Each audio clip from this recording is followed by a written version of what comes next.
Halo anak soleh, apa kabar? Baik. Halo anak cerdas, apa kabar? Baik. Halo anak soleh, halo anak pinter, halo anak cerdas, apa kabar? Baik. Assalamualaikum warahmatullahi wabarakatuh. Apa kabar anak-anak? Tentunya kalian dalam keadaan sehat ya. Alhamdulillah. Semangat pagi, pagi, pagi, dan pagi. Belajar seru dengan kebiasaan yang baru. Hari ini kita mempelajari pembelajaran kelas 5, tema 1, subtema 2 pada pembelajaran yang ketiga. Anak-anak cerdas, sebelum kita mulai pembelajaran, marilah kita berdoa terlebih dahulu. Berdoa dimulai. Berdoa selesai. Tujuan pembelajaran kita kali ini adalah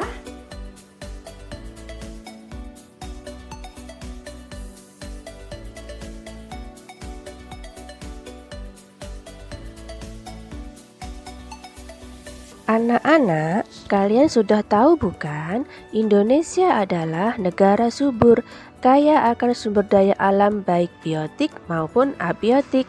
Coba kalian lihat keindahan alam Indonesia ini ya. Indonesia merupakan negara kepulauan yang indah dan memiliki kekayaan alam yang melimpah. Sumber daya alam diantaranya perikanan, terumbu karang. Sektor pertaniannya ada padi, kelapa sawit. Kemudian pada pertambangan ada emas, batu bara, dan lainnya, serta ada perminyakan. Indonesia juga kaya akan sumber daya manusia. Jumlah penduduk Indonesia sekarang ini sekitar 254 juta jiwa. Penduduk tersebut tersebar di 13.466 pulau yang ada di Indonesia.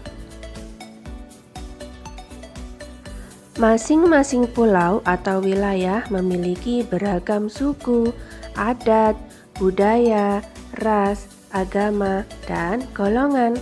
Dari sekian banyak penduduk tersebut, juga terdiri atas beragam latar belakang pendidikan, ekonomi, sosial, dan budaya.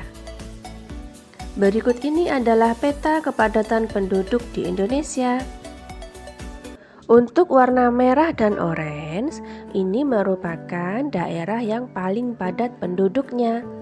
Pulau yang paling padat penduduknya yaitu Pulau Jawa. Jawa Barat lebih dari 40 juta jiwa, sedangkan Jawa Tengah dan Jawa Timur antara 13 sampai 39 juta jiwa.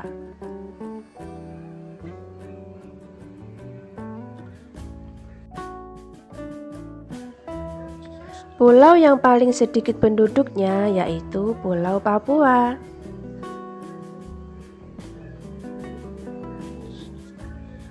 Selain Papua, ada beberapa daerah yang jarang penduduknya seperti Kalimantan Tengah, Sulawesi, dan Maluku.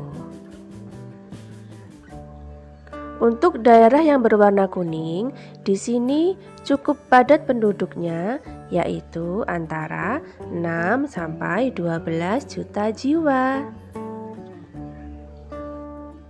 Wilayah Indonesia yang luas dan berbentuk kepulauan ini juga mempengaruhi terbentuknya keberagaman suku bangsa. Nah, sekarang mari kita pasangkan antara pulau dengan suku bangsa yang mendiaminya. Untuk yang pertama adalah Pulau Papua. Di Pulau Papua, suku bangsa yang mendiami terletak pada gambar nomor 1. Di Papua, suku bangsanya antara lain suku Asmat, suku Dani, suku Sentani, dan suku Arfak. Selanjutnya adalah Pulau Sumatera. Di Pulau Sumatera, suku bangsa yang mendiami adalah pada gambar nomor 2. Di Sumatera, antara lain suku bangsanya adalah suku Aceh, suku Gayo, suku Batak, dan suku Minangkabau. Selanjutnya adalah Pulau Kalimantan. Suku bangsa yang ada di Kalimantan yaitu ditunjukkan pada gambar nomor 1. Di Kalimantan, suku bangsanya antara lain suku Dayak, suku Kutai, suku Banjar, dan suku Tidung. Selanjutnya adalah Pulau Sulawesi. Di Pulau Sulawesi terdapat suku bangsa yang mendiaminya ditunjukkan pada gambar nomor 3. Suku bangsanya antara lain suku Toraja, suku Bugis, suku Mandar, dan suku Minahasa. Kemudian selanjutnya adalah Pulau Jawa. Di Pulau Jawa, suku bangsanya yang mendiami ditunjukkan pada gambar nomor 2 atau yang tengah. Suku bangsanya antara lain suku Jawa, suku Sunda, suku Betawi, dan suku Baduy. Selanjutnya adalah Kepulauan Nusa Tenggara. Di Nusa Tenggara, suku bangsa yang mendiami ditunjukkan pada gambar nomor 1. Suku bangsanya antara lain suku Alor, suku Ende, suku Ngada, dan suku Rote. Kemudian selanjutnya adalah Pulau Maluku. Di Pulau Maluku, suku bangsa yang mendiami ditunjukkan pada gambar nomor 3. Suku bangsa di sana antara lain suku Banda, suku Seram, suku Aru, dan suku Buru. Kemudian Pulau Bali. Di Pulau Bali, suku bangsa yang terdapat di sana ditunjukkan pada gambar nomor 1. Suku asli yang ada di sana adalah suku Bali. Wah, beragam sekali ya penduduk Indonesia. Untuk mengetahui keberagaman kondisi penduduk Indonesia, bisa kamu mulai dengan mengamati lingkungan tempat tinggalmu. Kalian dapat mengetahuinya dengan melakukan wawancara dengan orang tua, perangkat RT atau RW, kepala desa, ataupun tokoh masyarakat. Sebelum memulai wawancara, lakukan dulu persiapan berikut ini. 1. Tentukan tempat dan waktu wawancara. 2. Tentukan korespondennya. 3. Tentukan tugas masing-masing anggota. 4. Siapkan peralatan. Dan yang kelima, susunlah pertanyaan-pertanyaan dengan baik. Contoh pembuatan laporannya seperti ini, anak-anak.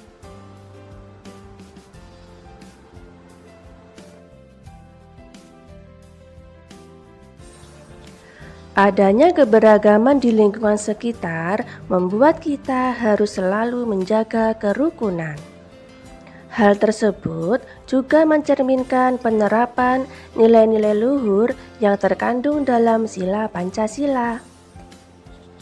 Untuk nilai yang pertama yaitu nilai ketuhanan, bebas memeluk agama dan menjalankan ibadah, rajin beribadah, tidak memaksakan agama kepada orang lain, menghormati orang lain yang sedang beribadah, dan merayakan hari besar agamanya.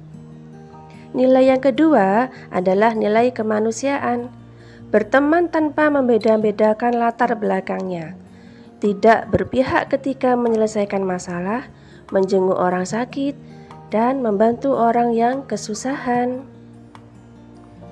Nilai yang ketiga adalah nilai persatuan, gotong royong, kerja kelompok, mempelajari kebudayaan dari daerah lain, mencintai kebudayaan asli daerahnya sendiri, mencintai produk-produk buatan dalam negeri. Dan nilai yang keempat adalah nilai kerakyatan.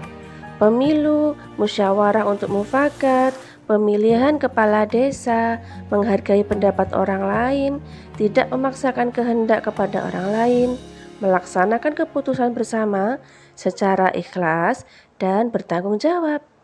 Dan nilai yang kelima adalah nilai keadilan, memiliki kedudukan yang sama di mata hukum, melaksanakan pembangunan dan menikmati hasil-hasil pembangunan nasional secara bertanggung jawab.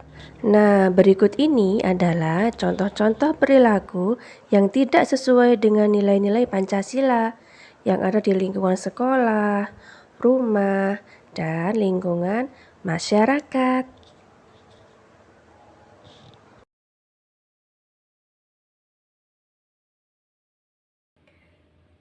Anak-anak cerdas, demikian pembelajaran kita kali ini.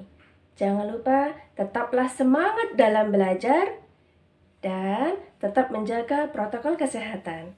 Wassalamualaikum warahmatullahi wabarakatuh.